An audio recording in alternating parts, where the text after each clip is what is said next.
नमस्कार दोस्तों, आइए जानते हैं सबसे बड़ा पुण्य की कहानी। एक राजा बहुत बड़ा प्रजापालक था। हमेशा प्रजा के हित में प्रयत्नशील रहता था। वह इतना कर्मठ था कि अपना सुख, ऐशो आराम सब छोड़कर सारा समय जन कल्याण में ही लगा देता था। यहाँ तक कि जो मोक्ष का साधन है अर्थात भगवत भजन, उसके लिए भी वह समय नहीं निकाल पाता था।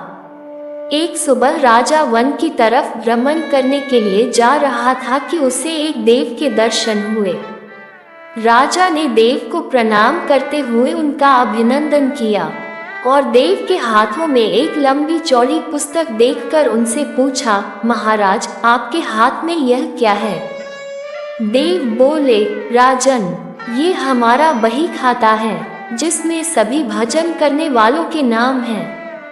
राजा ने निराशायुक्त भाव से कहा, कृपया देखिए तो इस किताब में कहीं मेरा नाम भी है या नहीं। देव महाराज किताब का एक एक पृष्ठ उल्टने लगे, परंतु राजा का नाम कहीं भी नजर नहीं आया।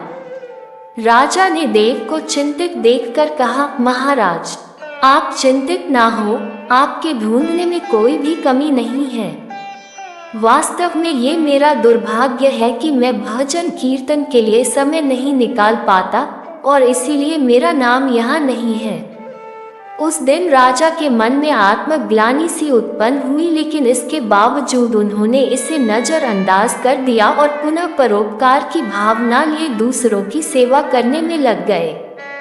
कुछ दिन बाद राजा फिर सुबह वन की तरफ टहलने के लिए निकले तो उन्हें वही देव महाराज के दर्शन हुए। इस बार भी उनके हाथ में एक पुस्तक थी। इस पुस्तक के रंग और आकार में बहुत भेद था और यह पहली वाली से काफी छोटी भी थी।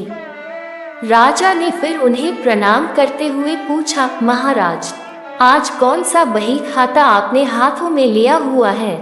देव ने कहा, राजन, आज के बही खाते में उन लोगों का नाम लिखा है जो ईश्वर को सबसे अधिक प्रिय हैं। राजा ने कहा, कितने भाग्यशाली होंगे वे लोग। निश्चित ही वे दिन रात भगवत भजन में लीन रहते होंगे। क्या इस पुस्तक में कोई मेरे राज्य का भी नागरिक है? उद्धरण चिन्ह। देव महाराज ने बही खाता खोला और ये क्या, पहले पन्ने पर पहला नाम राजा का ही था। राजा ने आश्चर्यचकित होकर पूछा, महाराज, मेरा नाम इसमें कैसे लिखा हुआ है? मैं तो मंदिर भी कभी कभार ही जाता हूँ। देव ने कहा, राजन, इसमें आश्चर्य की क्या बात है?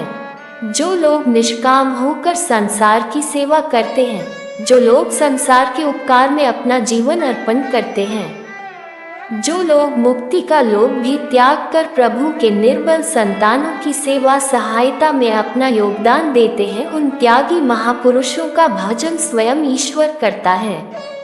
ऐ राजन, तू मत पछता कि तू पूजा पाठ नहीं करता, लोगों की सेवा कर, तू असल में भगवान की ही पूजा करता है।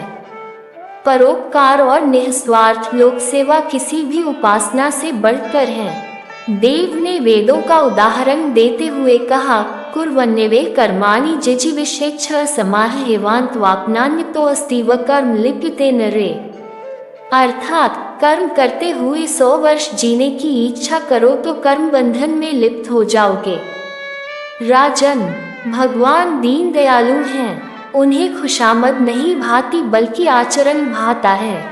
सच्ची भक्ति तो यही है कि परोपकार करो, दीन दुखियों का हित साधन करो।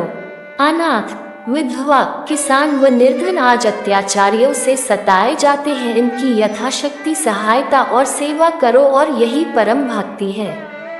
राजा को आज देव के माध्यम से बहुत बड़ा ज्ञान मिल चुका था और अब राजा भी समझ गया कि परोपकार से बड़ा कुछ भी नहीं और जो परोपकार करते हैं वही भगवान के सबसे प्रिय होते हैं। मित्रों, जो व्यक्ति निस्वार्थ भाव से लोगों की सेवा करने के लिए आगे आते हैं, परमात्मा हर समय उनके कल्याण के लिए यत्न करता है।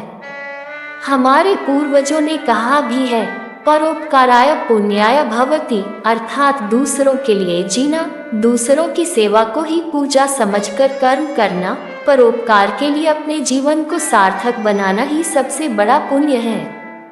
और जब आप भी ऐसा करेंगे तो स्वतः ही आप वही ईश्वर के प्रिय भक्तों में शामिल हो जाएंगे।